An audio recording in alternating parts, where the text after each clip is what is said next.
What's going on YouTube? It's your boy Sean, aka Sean Steiger, back again with another video on the channel. I know it's been a while since I made a video last time. Been working, grinding out there on these streets every day, man. You know what I'm saying? Okay, actually I'm not really hustling like that. I do be out on these streets though, riding with DoorDash. If you guys are interested in signing up for DoorDash, make sure you guys check out the link in my description. Sign up with that link and get started with that, man. It's a great opportunity to make some money on the side, or even as a full-time job if you're committed to putting the hours in. You start when you want, you end when you want. It's pretty simple, get paid every week, great stuff, but I'll make a video about that later. Enough about that stuff, man. Let's talk some soccer. So FIFA 19 is pretty much dead, man. EA has not dropped any new content in like weeks now, so there's not much more to cover on that. I think I want to put out one more video on the good, the bad, and the ugly on FIFA 19, but after that we're going to move on to FIFA 20 stuff. So in the meantime, we're going to be covering from Champions League and some interesting news stories from MLS. The first of which here is this one about Carlos Vela. Now Carlos Vela, if you guys have been following MLS, man, this guy has been absolutely tearing it up in the league. He's scored 27 goals and 15 assists in just 26 matches, man. The guy has more goals than games played, which is absolutely insane. He's gonna run away with the MVP, and he's a big part of the reason why LFC is the best team in the league right now. I mean, other than LA Galaxy, I don't see anybody that can stop this team. They have too much firepower in that squad to be stopped. But anyways, interesting story came out from ESPN the other day, and it says LAFC's Vela agreed to join Barcelona in January. So those of you guys that say Carlos Vela is too good for MLS, you may be right, because Barcelona, actually came knocking and wanted to sign this guy. Now the thing is, I'm not sure why, but looks like the deal fell through. There was an agreement in place. He was going to come to Barcelona on loan for 4 months in order to help Barcelona in their various campaigns. I think they were in like the Copa del Rey and Champions League. They ultimately got knocked out both those competitions, did not win them, even though they had a pretty good squad overall, but they did have a few injuries and stuff that kind of, hampered their squad from being at the full potential that it could have played at. So they were thinking about bringing in Carlos Vela. Unfortunately, they did not sign him. They went with Kevin Prince Boateng instead. He really didn't do anything. I think he only made like 4 appearances for the club last year and didn't really do anything in those appearances. So you can only imagine if they had only signed Carlos Vela instead, I think he could have done a lot more for that club. I'm not saying he'll be as good as he is in MLS. Obviously, it's a different level of play, playing in Champions League and La Liga and stuff. I mean, it's a different level. But for those of you guys who forgot, Carlos Vela actually did play in La Liga prior to coming to MLS. He played for Real Sociedad and was a pretty good player there. So he has no trouble playing in that league and stuff and against high-level competition like that. So I think he would have done just fine. And it's unfortunate they didn't sign him there, because I think he could have done really big things and really put MLS on the map. But in any event, that's just a what-if scenario. Unfortunately, we'll never get to see what would have become of that situation. But on to our next article now. So talking about the Champions League, this is going to be the main focus of this video. Champions League, UEFA Player of the Year, stuff like that. We have Virgil van Dijk, who won the UEFA Men's Player of the Year award, and deservedly so. The guy is just absolutely phenomenal, man. The best defender in the world, hands down right now. I know a lot of people say, oh, like Sergio Ramos and Chiellini, who just tore his ACL the other day. So man, that guy cannot catch a break, man. I feel bad for him. My heart goes out to Chiellini. Get well soon, man. We need you out there for the Italian national team.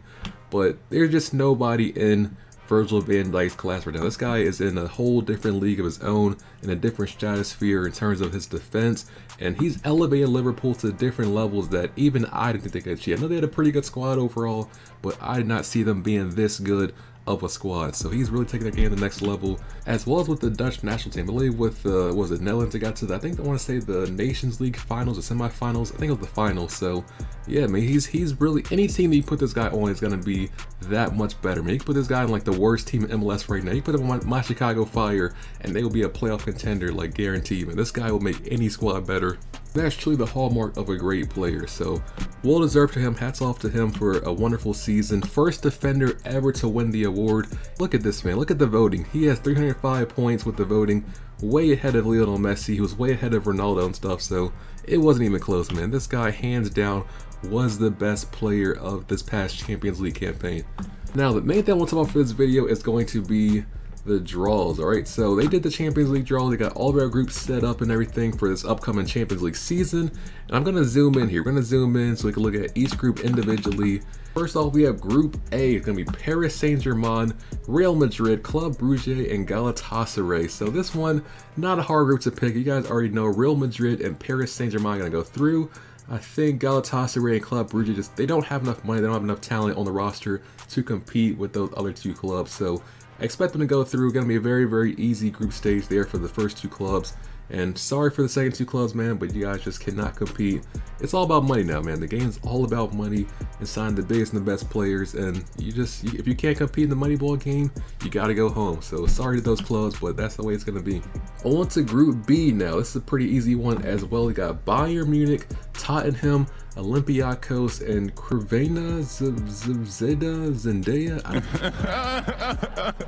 I don't know how you say that club's name, man. I have no clue, but the fact that I don't even know how to pronounce their name shows that they're not going to go through, man. They're not easy to pronounce like Tottenham or Bayern, the clubs you know and love, so it's going to be another simple group, man. Bayern Munich and Tottenham are going to advance as expected, and I think Bayern's going to be a big contender in this year's Champions League. They made several nice additions to the club this past offseason. They brought in Coutinho on loan, they brought in Ivan Perisic, Lucas Hernandez, a lot of good players coming in, and I think they're going to replace a lot of the old legacy players they had in the past, like Frank Ribery, Arjen Robben, Matt Hummels, guys like that. So I think the young guys are there, they're hungry. I think they're going to have something to prove in this year's Champions League campaign. So look forward to those clubs really doing something in Champions League. Of course, Tottenham, they were in the final this past season. I expect more great things from them this year, although it's going to be tough to get back to the final, man. It's like you get there once and stuff, but trying to do it back-to-back is a really tough thing. I know Liverpool did it this past season. They lost to Real Madrid, and then they go back and win in Madrid, which is kind of interesting in its own right. But that's a hard thing to do, man. Not every club can do that. I don't expect Tottenham to make the final again this year, but they should at least get to like the semifinals, the quarterfinals, something like that. So I expect great things from them as well. On to Group C, we have Man City, Shakhtar Donetsk, Shakhtar, I don't know how you say the second part of that club's name, Dynamo Zagreb, and Atalanta from Italy. So four pretty okay clubs there. I know Zagreb surprised a couple people before in the past, so they might take a game off of somebody, but other than that, they are not going to advance. Shakhtar, more or less the same thing. I don't think they can really compete with Atalanta, and especially Manchester City, man. Man City's a powerhouse, and I fully expect these guys to get a lot further than they did last year, maybe even win the whole entire thing. So City's going to advance, and Atalanta's going to advance as well. So definitely look forward to those two clubs advancing from Group C.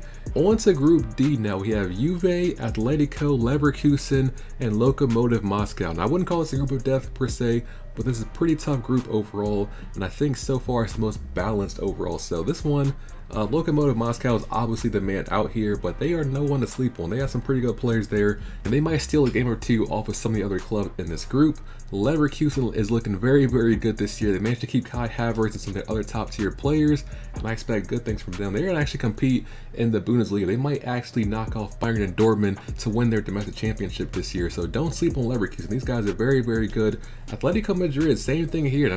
They lost a lot of good players this past off season. They don't have Griezmann, of course, and they also lost Diego Godin, but they did add a lot of new good pieces into their roster, so they're going to be making some moves in the Champions League as well. I look forward to seeing what the wonder kid João Felix can do, so he's going to be an interesting one to watch in this competition. And Juve, they're going to be out of this thing no problem, man. They're going to definitely get past the group stage with Cristiano Ronaldo, trying to win the Champions League for one last time. They got Gigi Buffon, who can hopefully win it for once in his entire career. That'd be great, man. A great way to capitalize.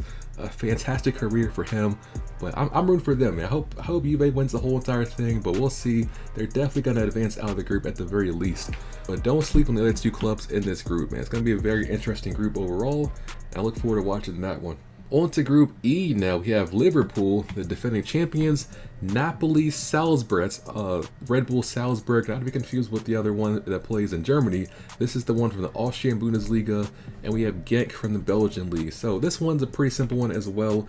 Napoli and Liverpool should advance here based on the amount of money they have in their club and the players and stuff like that. So I expect those two clubs to advance there. Cannot really see Salzburg Genk put on too much of a fight against these clubs. They just have too much firepower to really compete with them. So it's going to be a very, very simple group there. Liverpool, Napoli advancing, Salzburg and Genk going home. Now on to Group F, we have Barcelona, Dortmund, International, Inter Milan, and Slavia Praha. So this is going to be a tough one. This might actually be the group of death here. Barcelona, you guys know this is a very, very good club. They have Griezmann now, in addition to all the other guys they had before, including like Messi and stuff like that. They got Dortmund in there, who they lost Christian Pulisic, sure, but they still have a lot of other good players. They added quite a few good players to their roster this past off season and stuff, including the likes of like Thorgan Hazard and stuff. So they are no one to sleep on. They might even win the Bundesliga, so I think they're going to be a very good team this year in Champions League. You've got Inter Milan, who just added Romelu Lukaku as well as Alexis Sanchez. They're going to be looking to make some moves in Champions League as well. But unfortunately, it's like only 2 of these 3 clubs can advance, man. Like, I don't know who I want to pick for this one yet. Barcelona's obviously going to be one of the clubs to advance. But the second one's going to be either Dortmund or Inter. It's like, I don't know, man. I can't really decide yet. I'm leaning towards Dortmund, but I can definitely see Inter staging quite a good group stage here and advancing to go the knockout round. And poor Slavia Praha, they...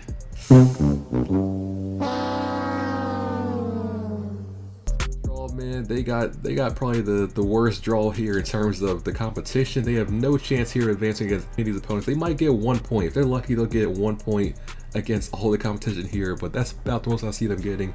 The good news for their fans, they get to see, you know, they get to see Messi at your home stadium, get to see Marco Reus, Thorgan Hazard, Romelu Lukaku. They get to see a lot of good players come to their home stadium. They're coming to play in the Czech Republic, so that's about the best they can hope for. But in terms of their Champions League aspirations, I just hope we can win a game. It's gonna be a wrap, man. They're not gonna get any further than the group stage, so tough luck for them, but that's the way it is in Champions League, man. On to Group G. Now, this is going to be the group of death for me. Any 4 of these clubs here I can see going on, and any 4 of these clubs I can see staying home, man. So we got Zenit St. Petersburg out of Russia. You got SL Benfica out of the Portuguese league.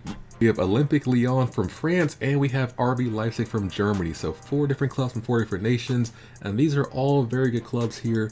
And I'm not sure, honestly, who's going to win this thing, man. It's going to be a very, very tough one to see. These matches should all be a joy to watch because all these clubs are roughly the same level, give or take. So there are going to be some very competitive games in this group.